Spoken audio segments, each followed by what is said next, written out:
verse 13 to 17. Blessed are those who find wisdom, and those who gain understanding. For she is more profitable than silver and yields better returns than gold. She is more precious than rubies. Nothing you desire can compare with her. Wisdom. Verse 16, long life. Sino sa inyo gusto ng mahabang buhay? Praise God. Long life is in her right hand, and in her left hand riches and honor. Her ways are pleasant ways, and all her paths are peace. Last week we talked about wisdom first. Today we are going to talk about on this subject, the blessings of wisdom. The blessings of wisdom. The blessings of wisdom. Hindi ko na kayo tatanungin kasi guaranteed po. Lahat naman siguro tayo gusto natin ng pagpapala. Ayaw natin ng pagpapalo, ang gusto natin pagpapala. Sino sa inyo gusto nyo makatanggap ng blessing mula sa ating Panginoon?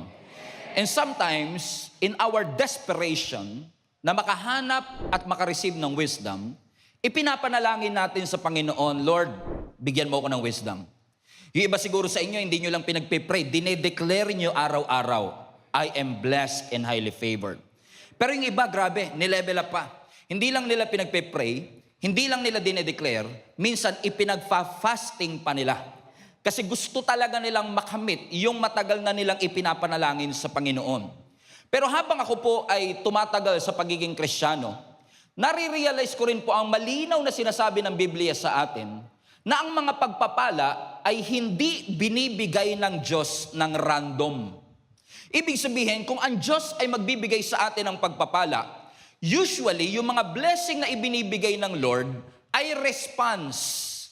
Either sa obedience, either sa faithfulness, or either sa pagmamahal natin sa ating Panginoon.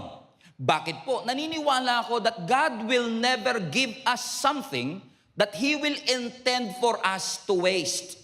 Meaning, kung sasayangin lang natin at gugustuhin lang ng Lord na sayangin natin, hindi na yan ibibigay ng Panginoon sa atin in the first place. Kasi hindi lahat ng pinagpala ay nananatiling pinagpapala pa rin. Magkaiba po kasi yung skill requirement ng pagkuha ng blessing at pagpapanatili ng blessing. And I've seen this happen many times. Being your pastor for more than 12 years, napakarami naman talagang taong nakatanggap ng pabor. Napakaraming tao nakatanggap ng pagpapala. Marami rin akong kakilala na nakatanggap talaga ng super-duper daming blessings sa kanilang mga buhay. Talagang increase at level up ang nangyari sa kanilang mga buhay. Pero nakakalungkot man, nakatanggap ng pagpapala, pero ilang taon ang dumaan, yung pagpapalang natanggap, biglang nawala. Yung relationship na binigay, hindi nagtuloy. Yung kapayapaang ibinigay, hindi na natili sa puso. At yung momentum na sanang dala ng pagpapala ay hindi nagkaroon ng epekto sa kanyang buhay. Madalas kasi humihingi tayo ng pagpapala sa ating Panginoon, wala namang masama, pero maganda rin yatang maging desire ng puso natin, hindi lang, Lord, pagpalain mo ako, kundi, Lord, kung pagpapalain mo ko, gusto kong tumagal yung pagpapala sa aking mga kamay. Kaya napakahalaga ng wisdom, hindi lang ng blessing. Sabi nga po natin last Sunday, wisdom is the foundation of everything. Balikan natin ang Proverbs 4:7, review lang tayo. Ang sabi ng Proverbs chapter 4 verse 7, wisdom is the principal thing. Reshith.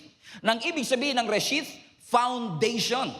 Ang wisdom daw po, o ang karunungan, ang foundation ng lahat ng bagay, at dahil siya ang foundation ng lahat ng bagay, in all you're getting, get wisdom.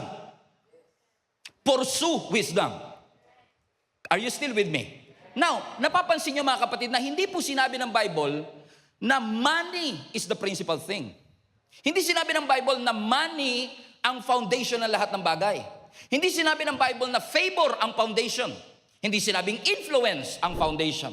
Malinaw na malinaw sa Biblia.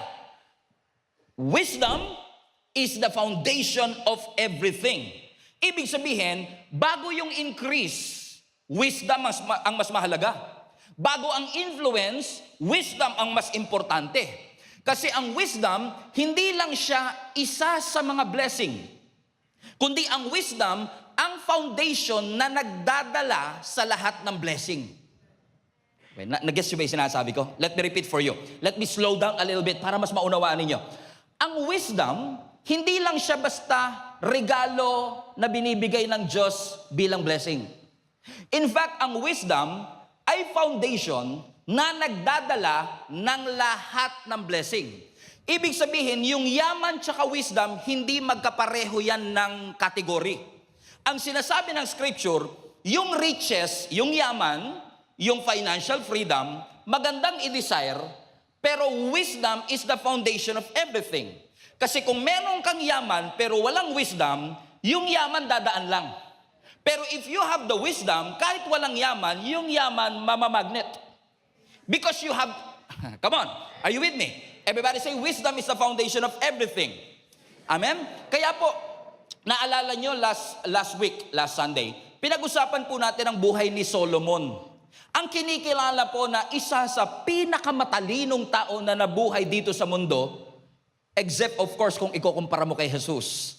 Pero saan nagsimula ang karunungan ni Solomon? Now, kung hindi po ninyo kilala si Solomon po ay anak ni David. Si David, hari. At si David po ay naghari sa bansang Israel sa loob ng 40 taon. Pero after reigning for 40 years, David died. Namatay po si David. Pero he died with a fruitful life. Pero after ng kamatayan ni David, ang pumalit po sa trono si Solomon. At habang si Solomon ay na-establish sa kanyang pagiging hari, alam niyo sa sobrang gratitude nitong si Solomon sa Panginoon, na binigyan siya ng Panginoon ng pagkakataong mamuno sa bansa ng Diyos. Alam niyo sabi ng Biblia, naghandog si Solomon ng 1,000 burnt offerings to God. Now think about what I just said. 1,000. For context, 1 is enough. Pero yung isa lang enough na, pero nagbigay pa si Solomon ng 1,000, ibig sabihin, he was generous with his offering to God. He was so grateful sa influence na ipinagkaloob ng Lord, to the point na sabi niya, Lord, hindi sapat ang isa. Gusto ko 1,000. At dahil 1,000 offering ang binigay ni Solomon, natuwa ang Panginoon at ang sabi ng Diyos sa kanya, ano ang gusto mong ibigay ko sa iyo? Kaya wag na wag niyong sasabihin sa akin na ang Diyos hindi nagre-respond sa generosity. Because klarong-klaro sa text na ito, that when you are giving something to God, God will never allow you to outgive Him. Kasi gagawa at gagawa ang paraan ng Diyos na walang utang ang Diyos sa iyo. Na kung nag-offer ka ng 1,000 burnt offerings, ang sinasabi ng Panginoon, Solomon, what do you want me to give to you? It is like a blank check. Magkano? Anong gusto mo? Now, kung ako yan, kaya to 10 million, 100 million. You could ask for anything. Pwede siyang humingi ng pera, pwede siyang humingi ng malaking palasyo, pwede siyang humingi ng kamatayan ng kanyang mga kaaway, pwede siyang humingi ng kasikatan, pero sa dami-dami ng pwede niyang hingiin, ang sabi niya, Lord, gusto ko magkaroon wisdom to govern the people that you have entrusted me. And God was so pleased. Natuwa ang Panginoon na pwede niyang hingiin ang lahat pero ang hiningi niya wisdom. Na ang sabi ng Bible sa 2 Chronicles chapter 1 verse 11, sumagot ang Diyos. Ang sabi ng Lord kay Solomon, God said to Solomon, since this is your heart's desire, dahil ito ang gusto at laman ng iyong puso, and you have not asked for wealth. Sino sa inyo ang naniniwala kung yung katabi mo ang tinanong, wealth ang isasagot niya? Kaya ang sabi ng Lord kay Solomon, natutuwa ako sa iyo kasi yung desire ng puso mo, pwede mong hingiin yung yaman, di mo hiningi.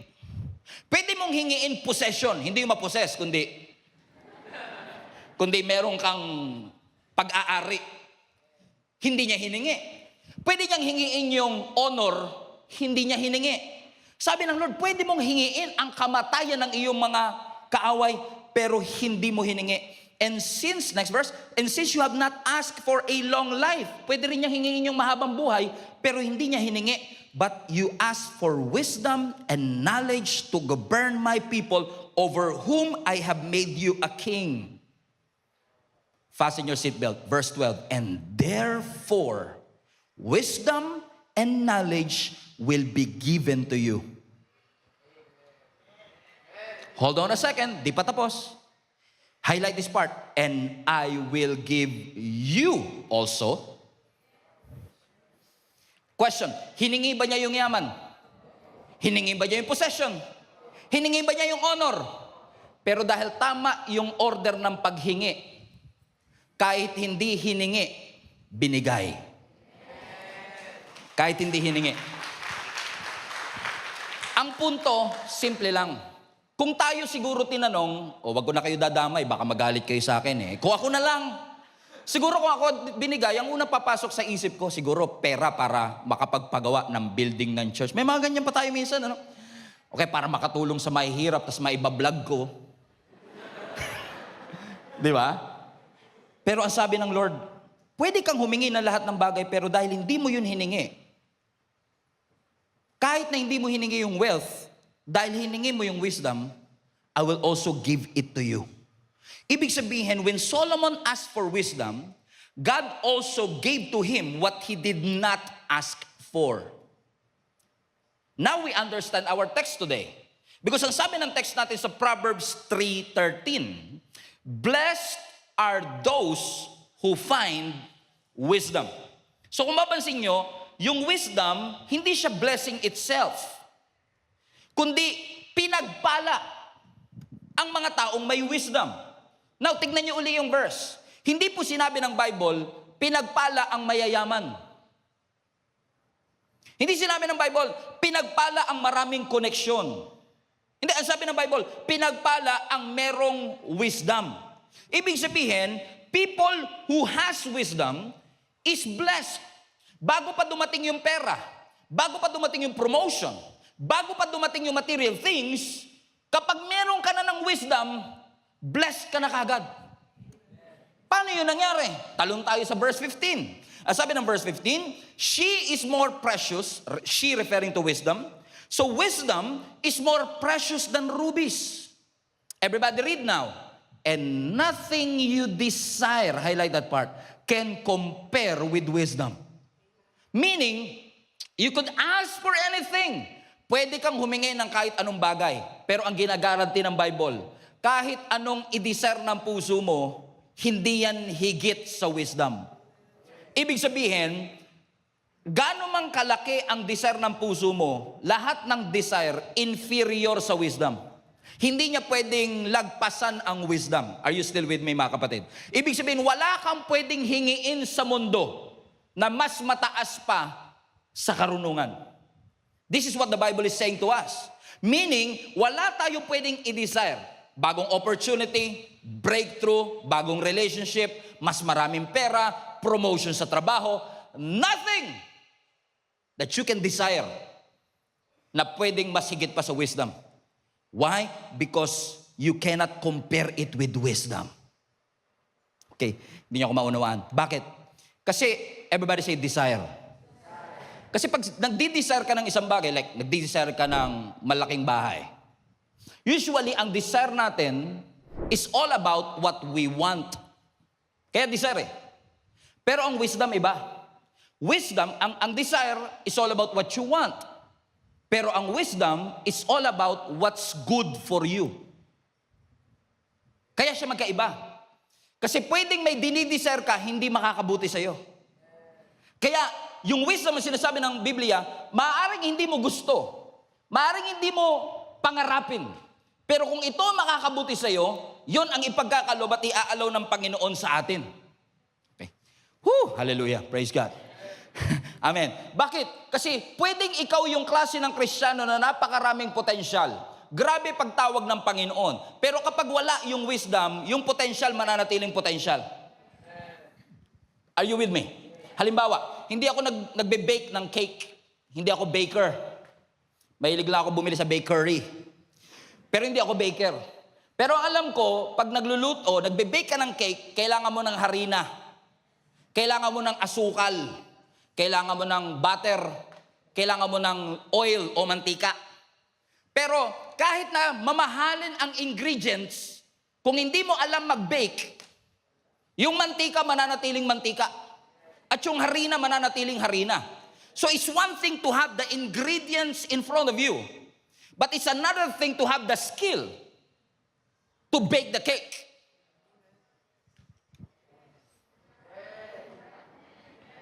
At iba pa yung marunong lang sa magaling.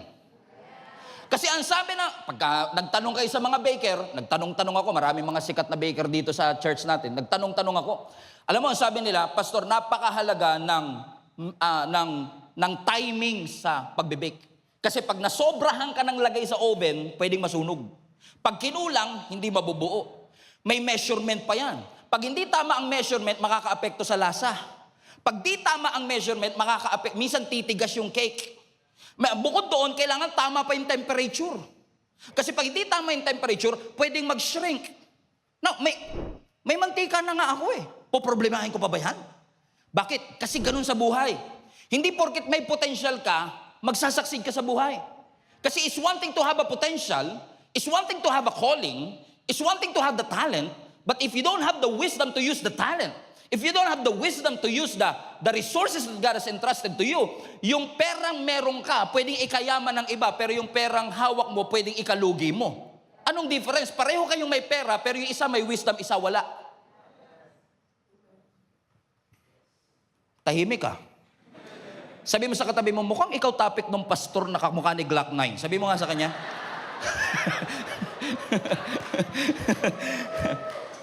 Amen? Kaya napakahalaga ng wisdom. And so today, I want to jump in. If wisdom brings blessing, what are the 3 blessings of wisdom based on the text that we have talked about, based sa Proverbs chapter 3? Ano po ang 3 pagpapala na hatid ng wisdom? Number 1, ang unang blessing ng wisdom, wisdom produces. Ibig sabihin, wisdom adds value to you. Kapag may wisdom ka, may nadadagdag na magandang bagay sa buhay mo. Ano ang sabi ng Proverbs 3 verse 13? Balikan natin yung text. Blessed are those who find wisdom. Sino po nakakaalala last Sunday ng Hebrew word for wisdom? Yung mga nasa unahan sana, kaso volunteer din to eh. Yung hindi volunteer. Hokma. Diba? Ang sabi ng Hebrew word ng wisdom is hokma. So sinasabi dito, blessed is the one who find hokma. Now ano ang ibig sabihin ng hokma? Yung hokma, last Sunday, is the ability of a person to live inside God's will. It is ability of the person to live within God's design. So ang sabi ng Biblia, pinagpala ang mga taong may abilidad na mamuhay sa design ng Diyos. So ibig sabihin, ang wisdom hindi siya IQ. Ang wisdom hindi siya street smart. Ang wisdom hindi siya information. Ang wisdom hindi siya education. Ang wisdom, abilidad mong mamuhay sa kalooban ng ating Panginoon. Now, sabi ng Bible ulit, pinagpala ang may wisdom and those who gain understanding. Ano ang blessing na meron sa wisdom? Number 1, she is more profitable. Highlight that part. Tignan niyo yung mga words sa ito More profitable than silver and yields better returns than gold. Now, sabi nila, ang taas daw ng ginto ngayon. Ayaw pa magpahalata ng katabi mo, maraming alahas yan. Oo, kasi mahal daw ang ginto today. Pero ito interesting.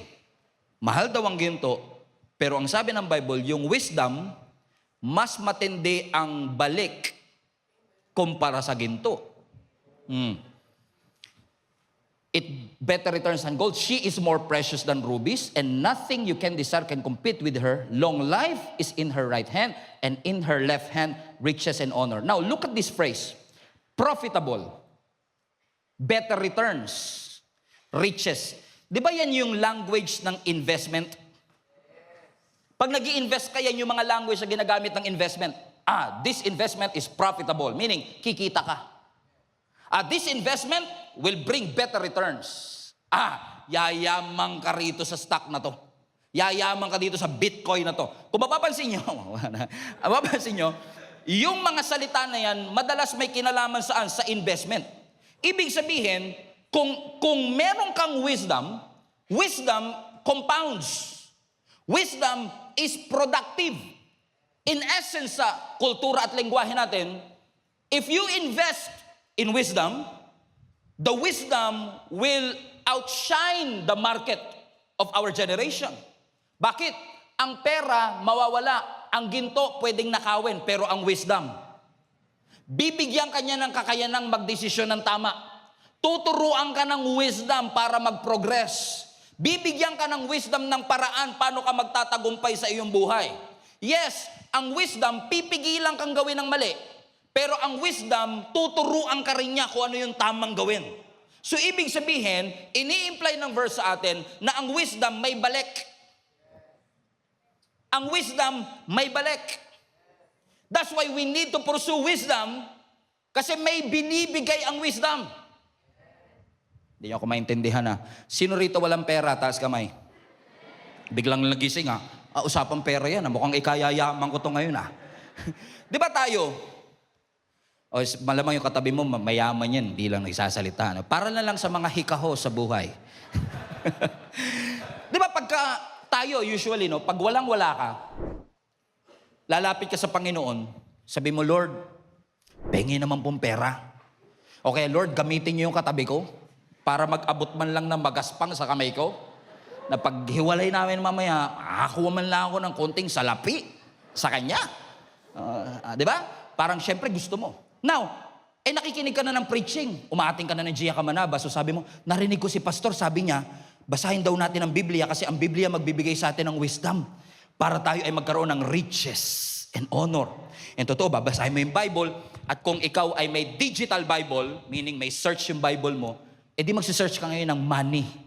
Ano kaya ang sinasabi ng Panginoon patungkol sa pera? Money, money, money. Show me the money. Comprende? Now, di nag-search ka. 2 minutes, nakakuha ka ng hundreds of results. Binasa mo. The Lord will provide all your needs according to His riches in glory. Wow. Grabe pala si Lord, nagpo-provide siya. Dahil binasa mo siya, now you know. Now you have the knowledge. Now may knowledge ka na. Pero hindi porket may knowledge ka na, enough na yun. Kasi nabasa mo sa Bible, narinig mo sa iba, you know it, you have the knowledge, pero the next thing that you would ask, now I know, but Lord, I need understanding to apply what I have learned.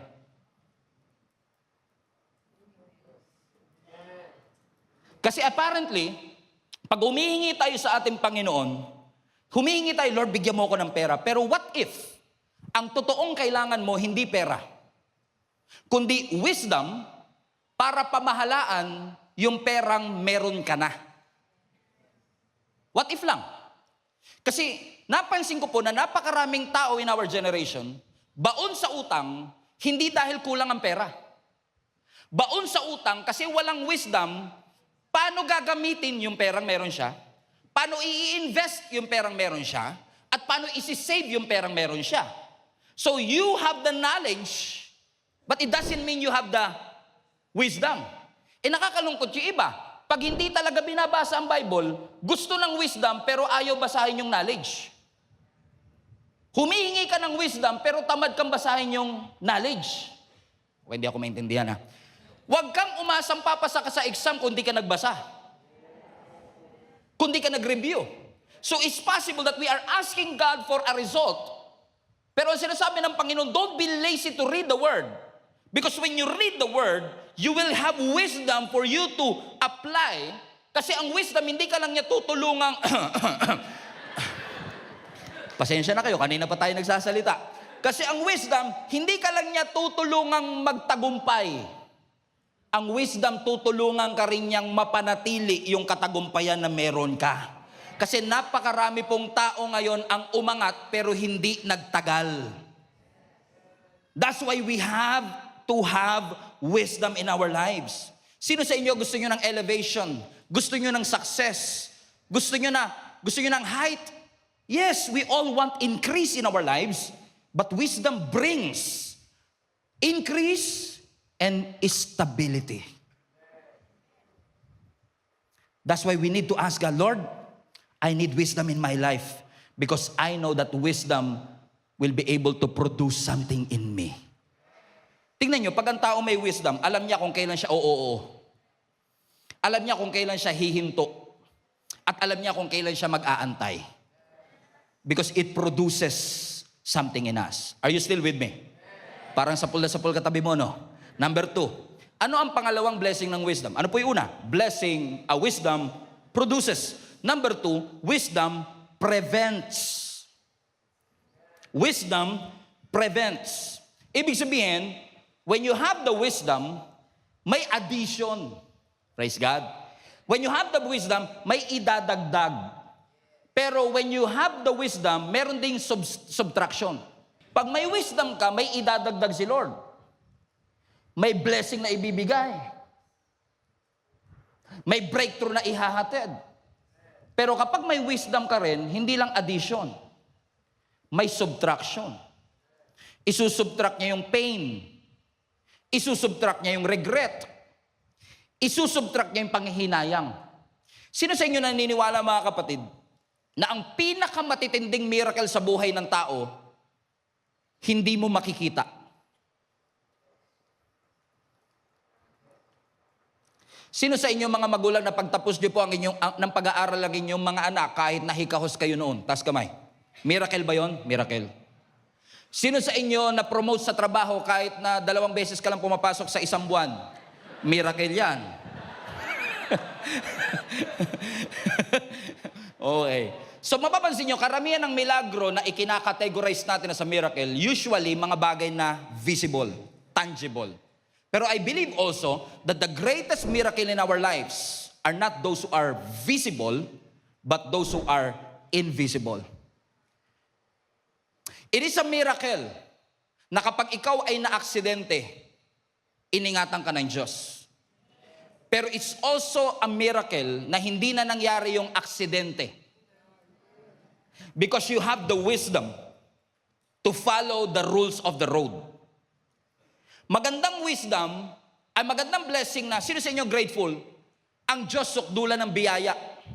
Napakarumi mo pero pinatawad ka ng Diyos. Pero isang milagro din na hindi mo na nagawa yung kasalanan. Kasi may wisdom na ibinigay ang Panginoon sa iyo.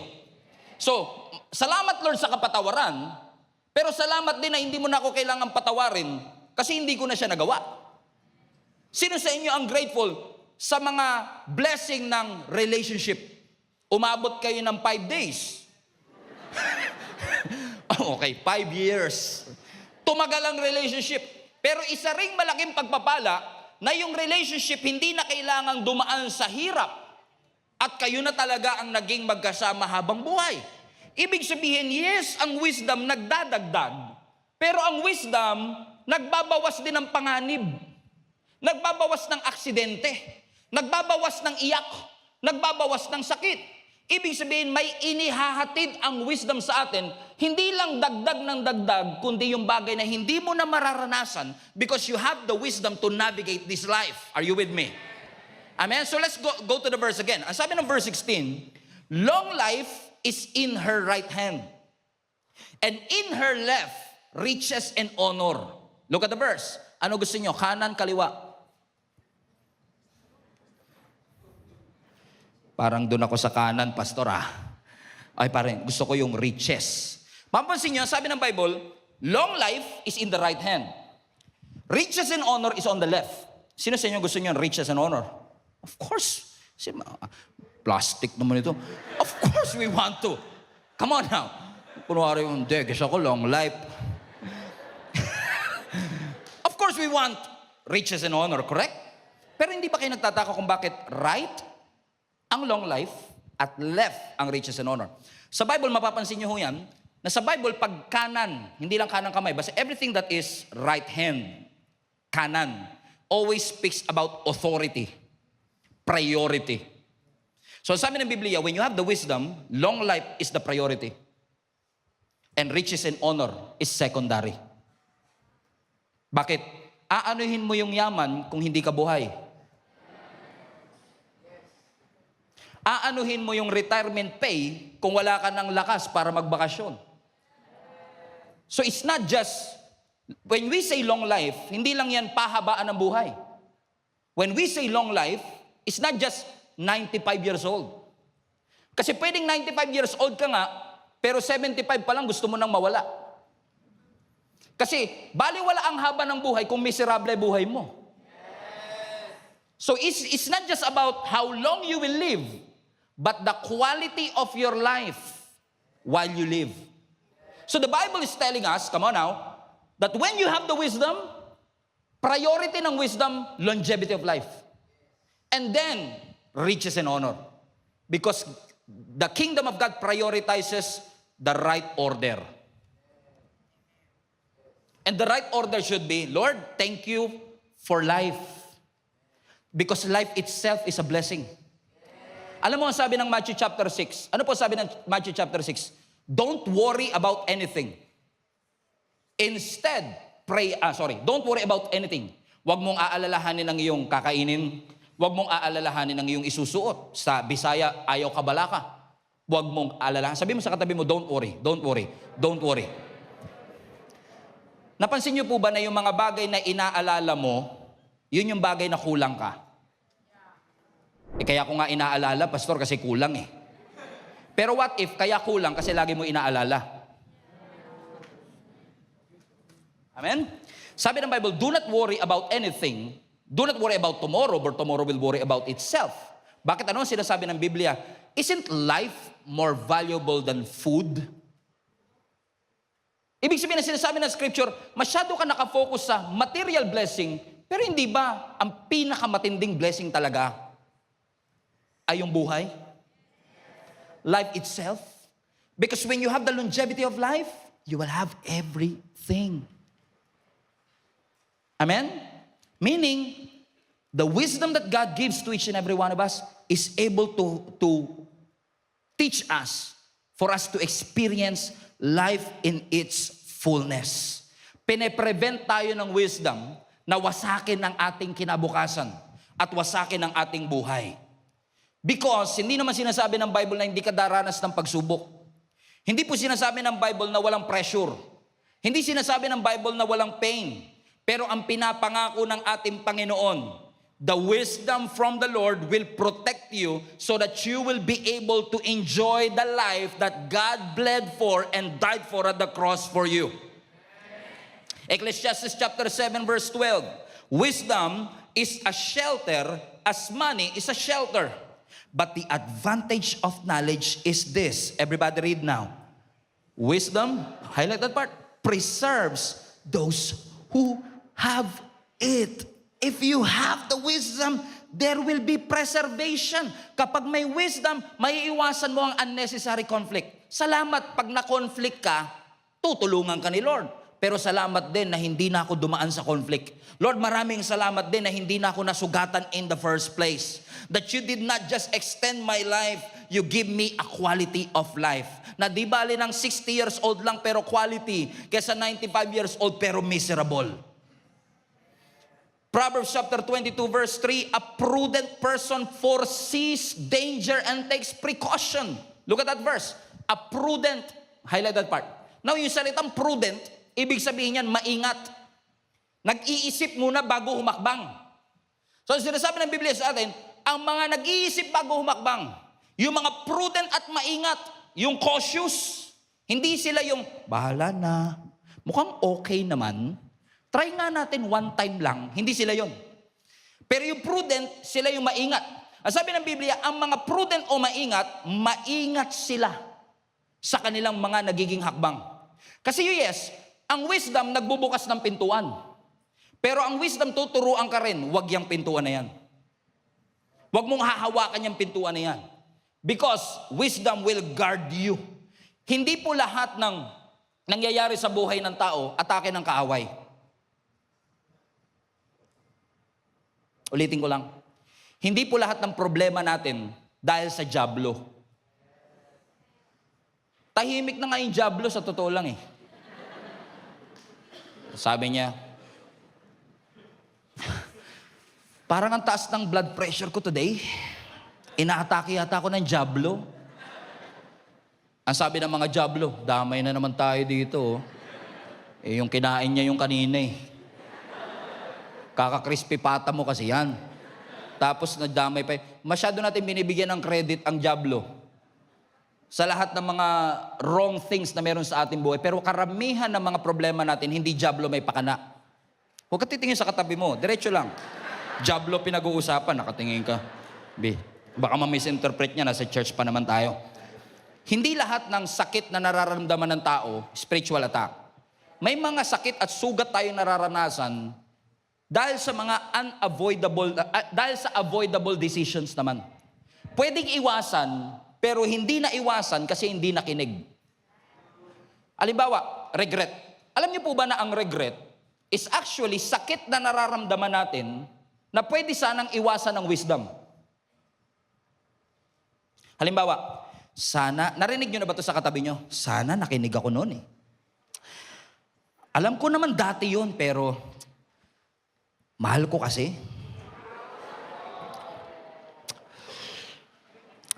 Alam ko namang red flag na noon pa. Kaso nga lang kasi, baka nakita ko, may potensyal, baka naman magbago. Hindi porket nasasaktan ka, ibig sabihin, hindi ka mahal ng Diyos. Marami tayong sakit na nararanasan kasi hindi tayo marunong makinig sa wisdom. Tignan mo nga katabi mo, titigan mo. Sabihin mo sa kanya, red flag nga ni. Ayaw makinig. Red flag nga ni. Bakit? Ang pera, it can add to you. Money can add something to you. Influence can add something to you, but wisdom protects you. Yes, i-celebrate natin ang increase. I-celebrate natin ang addition. I-celebrate natin ang breakthrough. Pero wag na wag niyong kakalimutang i-celebrate ang preservation ng Panginoon. Yung pag-iingat ng Panginoon sa ating mga buhay. Amen. Pasalamatan natin ang Diyos na iningatan ng Diyos ang ating marriage. Pasalamatan natin ang Diyos na iningatan ng Panginoon ang ating negosyo. Na iningatan ng Panginoon ang ating calling, na iningatan ng Lord ang ating testimony, na iningatan ng Panginoon ang ating kapayapaan. Sa totoo lang po, yung mga bagay na hindi nawala sa'yo, mas malaking blessing kesa sa hinihingi mo.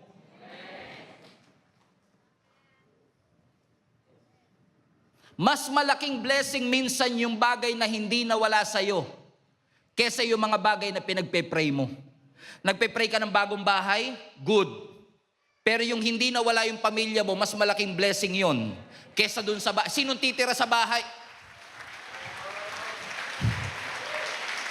Minsan lang hindi natin na ipagpapasalamat kasi ang lagi mong ipagpapasalamat, yung milagro. Pero teka, yung hindi na nangyari yung problema. Yung hindi na kailangang maghiwalay. Yung hindi na kailangang malugi. Yung hindi na kailangang matanggal sa trabaho. Wisdom teaches you before a mistake. Before. Kasi pag after na yung wisdom, alaalala nyo last week, pay now, pay later. Pag una pa lang, wisdom yun. Pero pagkatapos na, sakit na yun. Minsan na nagtuturo na sa'yo, wag dyan, masakit dyan eh. Pag nasaktan ka na, ano sasabihin mo? Ayoko nang ulitin. Pero ang wisdom, wag mo nang pasukin. Wag mo nang simulan. God wants to prevent you from doing a mistake that you will regret for the rest of your life. Is this helping anybody right now? Nakakatulong ba to? Sabihin mo sa katabi mo, mukhang ikaw talaga yung topic ni Glock 9 today. Number 3, and I will close with this. Wisdom produces. Wisdom what? Wisdom prevents. And number 3, wisdom predicts. Wisdom predicts. Verse 17, her ways are pleasant ways and all her paths, highlight that part, our peace. Now that's interesting because sabi ng Biblia, ang path o daan ng wisdom ay maghahatid ng kapayapaan. Alam niyo po ba yung salitang path, lagi po yung referring to a destination, referring to a direction. Pag nababanggit yung salitang daan, usually ang ibig sabihin yan, journey, pattern, habits, direction.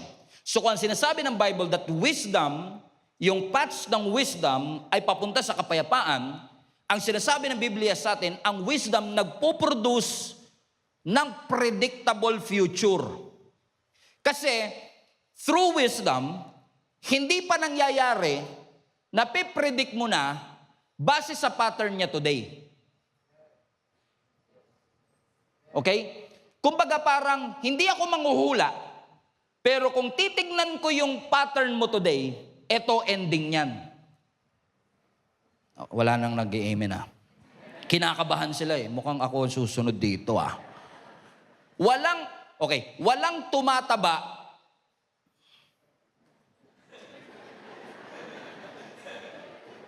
dahil nag-cheat day ng isang araw. Pero pag araw-araw cheat day, hindi na cheat day yun. Pattern na yun. At kapag inaraw-araw mo yung dapat pang isang araw lang, alam ko na future niyan. Pansinin niyo ang Diyos, hindi tinatago ng Biblia sa atin kung ano magiging consequence.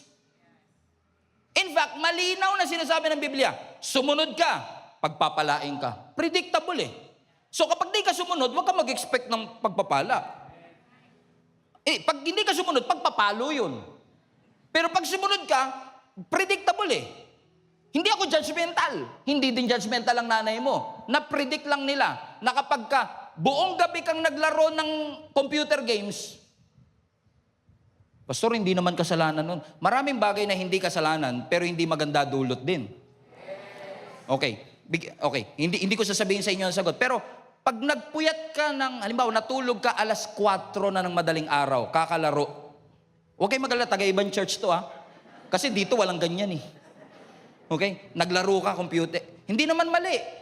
Pero inabot ka ng 4:00. Napipredi ko na kagad yan. 1:00 ka magigising. No, wala nang wala. Kasi napipredict mo siya based on his habits. Amen po ba mga kapatid? That's what wisdom talks about. Ibig sabihin, if you want a better future, you have to develop a better habit. Because you cannot bring your 2025 habits into your 2026 goals. Kung gusto mong mangyari yung 2026 goals, you have to leave your 2025 habits and level up so that your 2026 habits, 2025 habits will be in line with 2026 goals. Bakit? Ang wisdom prediction, may predictable. Kasi ang oras, neutral yan eh. Depende kung paano natin gagamitin. Halimbawa, pag minadali mo, malamang ending niyan, regret. Pag sinisikreto mo, malamang, ano sabi ng Bible?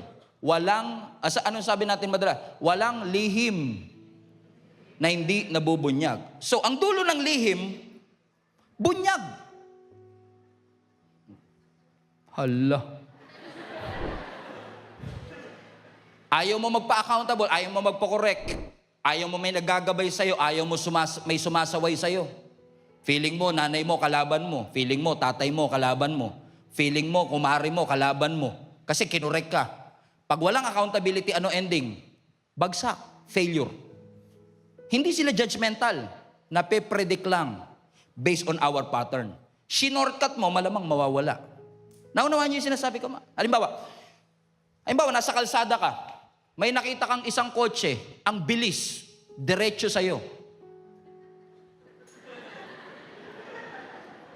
Now, hindi ito ang tamang pagkakataon para magtanong, ba't kaya ang bilis niya? Siguro nakatulog to. Siguro lasing to. Hindi yun ang tamang panahon para magtanong ka. Kasi napipredict ko na. Base sa direksyon yan. Bulalo ka, sinasabi ko sa iyo. Bulalo ka talaga dyan. Pipit ka dyan. This is the right time for you to what? What's the best choice? get out of the way. Then ask after. So mapapansin nyo, predictable ang future. Hindi ka mo kailangan maging manghuhula. You just have to watch the habits. So let me ask you a question as a friend, as your pastor. Is that habit that you have will help you achieve your goals? If not, then change something. Sabi nga natin last Sunday, hindi magbabago ang buhay natin kung hindi natin babaguhin ang desisyon natin. Decision nga ni. Amen? We need to have decision. Ano sabi ng Proverbs 14 verse 8? The wisdom of the prudent is to give thought to their ways. So ask yourself, saan ang dulo ng pattern na ito? Sino-sino yung ganito ang ginawa before? Paano sila natapos? Hindi ko na inaantay kung ano ang consequences. Pinag-aaralan ko na kagad yung pattern. Kasi ang sabi na ng Biblia sa Proverbs chapter 4 verse 12, there is a way that appears to be right. But in the end, it leads to death. It appears right. It feels right. It sounds right.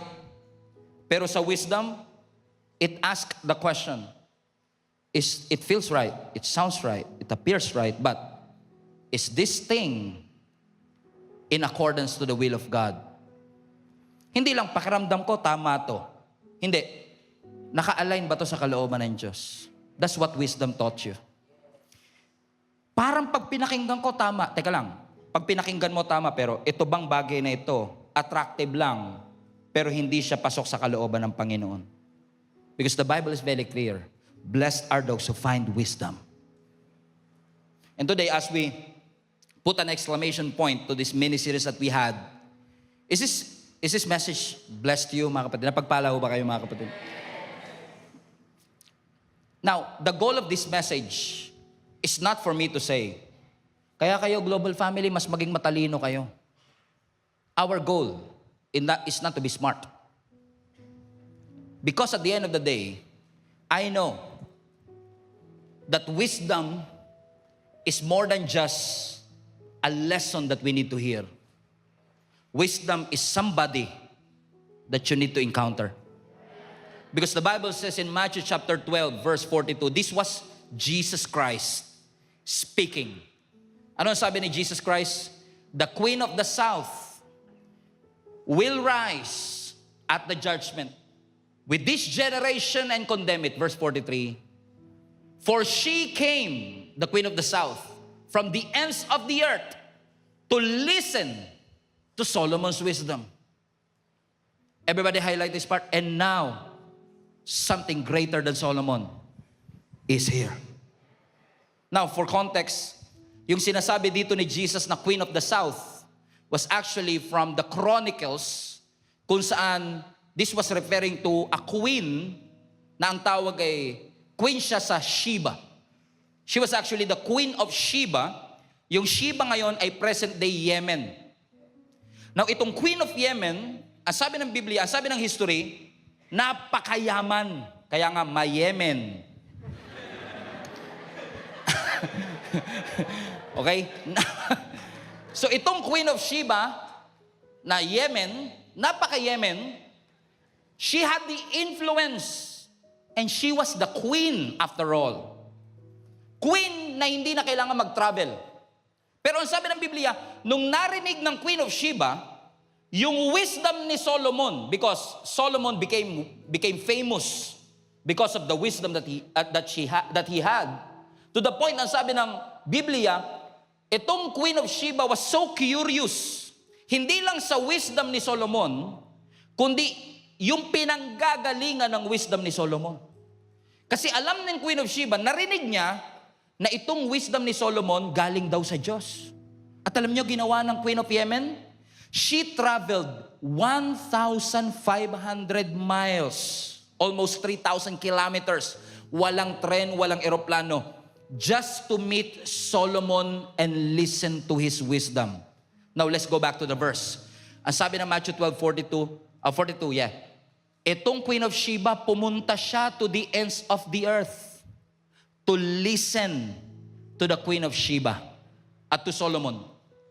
But right now, something greater than Solomon is here. Ano ang sinasabi ng Biblia sa atin? Ang sinasabi ni Lord sa atin, kung yung Queen of Yemen nga, nag-travel ng 1,500 miles para lang ma-encounter yung wisdom, ngayon, hindi nyo na kailangan mag-travel. Because ang sabi ni Jesus Christ, wisdom that is greater than Solomon is here. Who is that? Who is that? Jesus. So ang wisdom, hindi lang basta concept. Wisdom is a person of our Lord Jesus Christ. So ibig sabihin, wisdom now is not saying kailangan mas maging matalino kayo, kailangan mas maging maganda. Yes, kasama yon. Pero saan mo kukunin yung wisdom na yon? That wisdom came from a person of Jesus Christ. Ibig sabihin, when you encounter the Lord, when you submit yourself to the Lord, when you walk with the Lord, you are walking with wisdom. Kaya pala, ang mga tao na lumalakad at nagsasubmit ng kanilang buhay kay Jesus ay lumalakad ng may karunungan. Now, listen to this, church. Ibig sabihin, now notice, hindi sinabi ng Bible na something wiser than Solomon is here. Hindi sinabi. Hindi sinasabi ni Jesus, mas matalino ako dyan. Hindi insecure si Jesus. Pero ang sinasabi niya, something greater is here. Because wisdom is not just a concept anymore. You're looking for wisdom? I am. Wisdom is the principal thing. Jesus is the principal thing. Jesus is the foundation of everything. Jesus is the source of everything. Now, sa mundo, kung kailangan ko ma-promote, kailangan ko magpasikat sa boss ko. Pero when you have Jesus as your wisdom, ang sinasabi ni Jesus, magpatawad ka, huwag ka na gumante. Tamo, ayaw yun. Hindi wise yan, pastor. Hindi wise sa mundo. Pero yun ang wisdom na tinuturo ni Jesus. Ang tinuturo ng mundo, huwag kang papayag na ganyan lang ganti mo. Kailangan higit ka. Sabi ng Lord, vengeance is mine. Forgive. Ang sabi ng Lord, gusto mo maging great? Humble yourself. It is an upside down kingdom. Because of our Lord Jesus Christ, He taught us today, posible pa lang, ina-admire ko si Jesus, lumalakad ako kasama si Jesus, pero namimiss ko ang ating Panginoong Jesus. Because you know what? When Jesus was talking about Matthew 12:42, He was referring to the Pharisees. Balik mo yung verse, anak. He was talking to the Pharisees. Pharisees na marunong. Pharisees na edukado. Kasi posibleng kilala mo si Jesus, nirerespeto mo si Jesus, nakikipagdebate ka pa at ipinagtatanggol mo si Jesus, pero hindi mo na-encounter si Jesus. Kasi ang tunay na wisdom is not just respecting Jesus or admiring Jesus. Hindi na natin pinag-uusapan dito, kilala mo ba si Jesus? Opo, pastor. Nirerespeto mo ba si Jesus? Opo, pastor. Hinahangaan mo ba si Jesus? Opo, pastor. Ang magandang tanong, nagpapasakop ka ba kay Jesus? Kasi if you follow the Lord, you will encounter wisdom. Kaso, iba si Lord. Sabi ni Lord, magpakumbaba ka. Huwag pride ang pairalin. Mag-antay ka, huwag ka magmamadali. Sumunod ka, kahit na matindi ang kailangan mong bayaran. Because you can study wisdom all you want, you can quote wisdom all you want, we can debate about wisdom all we want. But the most important thing today is for you to encounter, ladies and gentlemen, the wisdom Himself, Jesus Christ. Jesus Christ. The wisdom of God that He sent His Son, Jesus Christ, for you and for me. Inakala ng tao, when Jesus was crucified on the cross, base sa wisdom ng tao, talo yan, patay eh. Pero ginamit ng Diyos yung tingin ng taong foolish when He died on the cross. But after 3 days, that Jesus rose again from the dead and showcased to each and every one of us, death has been defeated. The grave was empty because Jesus Christ is alive and is with you today. And if any one of you lacks wisdom, submit yourself to Jesus. And I guarantee you, your life will never be the same again.